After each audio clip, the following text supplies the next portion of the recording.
dengan presiden. Akhirnya saya memilih daripada saya bermusuhan dengan presiden, saya memilih untuk mengikuti arahan presiden berangkat ke Prancis. Presiden Jokowi maksudnya? Jokowi. Dan selama 24 hari itulah dia di Eropa seperti layangan putus. Tadi dulu. Ini saya penjelas ini. Saya ini ngos-ngosan dengarnya nih. Jadi Pak Jokowi sebagai presiden melarang Yakut Menteri Agama untuk datang ke Pansus untuk menjelaskan yang sedang dibahas di Pansus. Ya. Caranya melarang itu adalah memindahkan tugas yang harusnya kepada Pak Prabowo sebagai Menteri Pertahanan untuk sebuah agenda di Prancis. Diserahkan kepada Menteri Agama. Yang notabene sebenarnya itu bukan tupoksinya. Bukan tupoksinya. Perintahnya adalah wakili saya. Ya. Acara di Prancis itu berapa lama? Kurang lebih 3 hari kata Gus Yakut. 3 hari. Ternyata dia di sana berapa hari? 24 hari. 24 hari. Kenapa dia begitu lama? Karena dia menunggu suasananya reda. Sesuai dengan arahan Pak Jokowi ke Gus Yakut, buying time aja. Presiden mengatakan itu? Yes. Itu yang saya dengar dari Gus Yakut. Udah buying time aja. Sehingga Gus Yakut seperti layangan putus di sana. Putar-putar di Eropa? Putar-putar di Eropa, karena dia belum dapat sinyal untuk segera kembali. Karena kalau dia kembali, dia tetap akan dipanggil. Dia berada dalam rentang waktu pemanggilan pansus. Dan ketika dia dipanggil pulang, bunyinya adalah pansus sudah selesai. Udah selesai.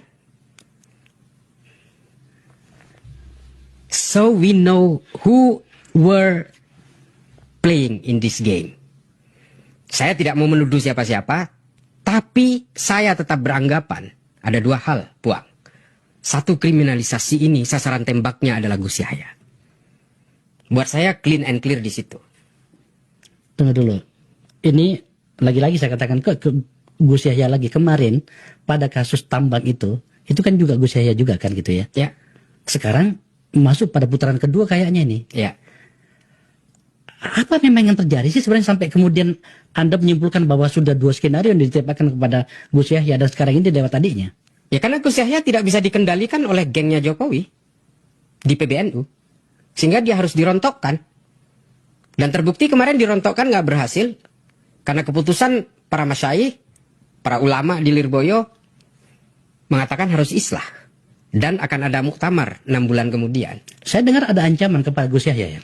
Ya ada ancaman itu, tapi saya tidak bisa sebutkan inisialnya, mohon maaf. Nggak apa-apa, tapi ancaman itu ada ke Gus Yahya. Saya udah tanya ke Gus Yahya. Bunyinya? Ya kalau ingin adikmu selamat, ya kamu harus segera mundur. Artinya kan itu adalah ada tekanan, ada bargain juga di situ. Kalau kamu merelakan itu ya, ayo kita fight. Kurang lebih kan begitu.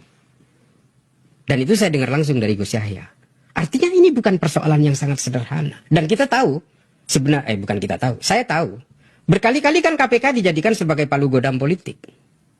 Artinya praktek-praktek seperti ini sudah lazim dilakukan oleh KPK. Sehingga KPK buat saya mau dibilang independen ya nggak independen. Apalagi undang-undang KPK udah dirubah oleh Jokowi. Selesai.